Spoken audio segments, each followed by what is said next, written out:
Okay, picture this. The Louvre in Paris. A fortress of art, supposedly one of the most secure buildings on the planet. But what if I told you it got robbed in broad daylight, and the whole thing took just 8 minutes? Yeah, this is the absolutely wild story of a heist that just shouldn't have been possible. I mean, that's the big question, right? It's the one that had investigators and the entire art world just scratching their heads. How on earth did a team of thieves manage to pull off a heist straight out of a movie at a place like the Louvre? A museum that's supposed to be, well, impenetrable. Let's dig in and figure out exactly how they pulled it off. All right, so let's set the scene. It's just a totally normal morning at the Louvre. You've got tourists wandering around, looking at the incredible art. Guards are at their posts. Business as usual. But that perfect routine morning, it was about to be shattered. Okay, so it's 8:30 a.m. The museum's only been open for half an hour when this truck, complete with a mechanical lift, just casually parks right beside the building. And the guys inside, they're all decked out in construction gear. To anyone walking by, it looks like a totally legit maintenance job. They blended in perfectly, except they weren't there to fix a single thing. They were there to break in. And they had a very specific target, the Gallery of Apollo. This is where the priceless French crown jewels are kept. Now, their plan was, well, it was audacious, to say the least. They were going to use that mechanical lift to completely bypass all the ground floor security and get in through an external balcony. I mean, think about that. It's a direct assault on what's supposed to be one of the most secure rooms on the entire planet. So what happens next is nothing short of a masterclass in criminal efficiency. This heist was so fast, so precise, it was literally over before most people even realized anything was wrong. When you look at the timeline of these next 8 minutes, it's astonishing. I mean, just look at this breakdown. At the 1 minute mark, the lift is already at the balcony. 1 minute later, they've already breached the glass. They spend just 4 minutes inside scooping up the jewels. And by minute 8, poof, they're gone. The whole thing was over in less time than it takes most of us to grab a coffee. It's just unbelievable. Let that sink in. 4 minutes. 4 minutes inside one of the most heavily guarded rooms in the world. This was no clumsy smash and grab. No, this was a surgical strike. These guys knew exactly what they were after. Now, the second they broke that glass, you better believe alarms started blaring.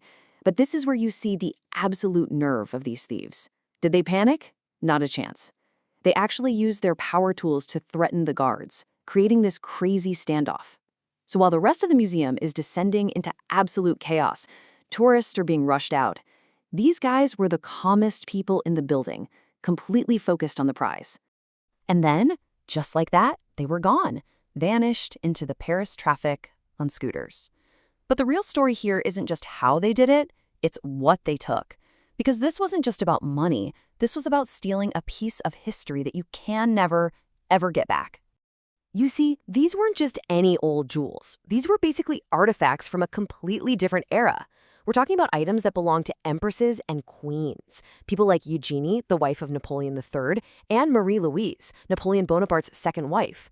Every single piece is a breathtaking example of 19th century craftsmanship, just dripping with thousands of diamonds, emeralds, and sapphires. But in their rush to get away, they actually made one mistake. Just one. The magnificent 170-year-old crown of Empress Eugenie. They dropped it. It was actually found on the street below. The bad news? It was badly damaged from where they'd forced it through that small hole in the glass. So yeah, a small, kind of bittersweet victory for the authorities. And this is where the whole thing gets really weird. The thieves were literally inches away from some of the most famous diamonds in the world.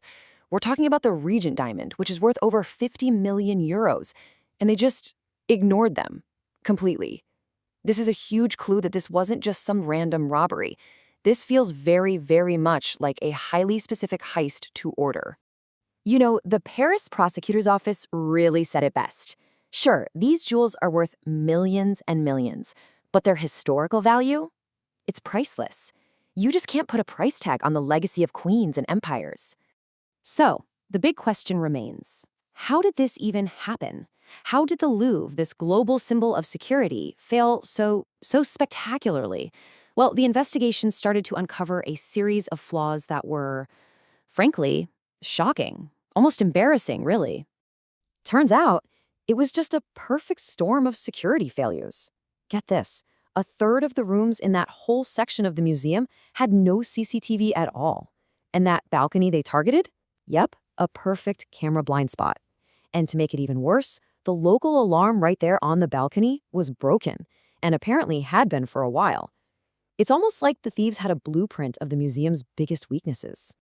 And as crazy as all this sounds, you might be surprised to hear that this isn't the first time an impossible theft has happened at the Louvre. Oh no, the museum has a pretty long and, let's say, unfortunate history of being a target for some very bold thieves.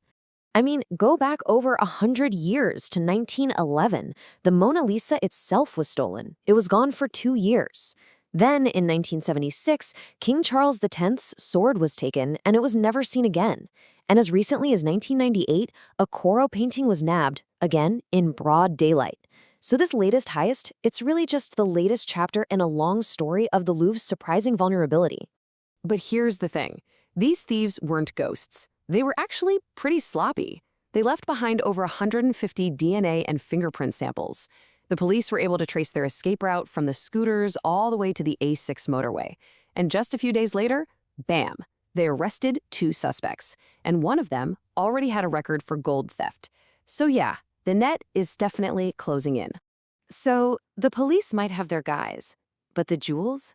They're still out there, and they're way too famous to be sold on the open market, which brings us right back to that heist to order theory. And that leaves us with a really tough question, doesn't it? Even if they catch the thieves, can a nation ever really get back a piece of its history once it's been melted down or squirreled away in some private collection, completely lost to the world forever?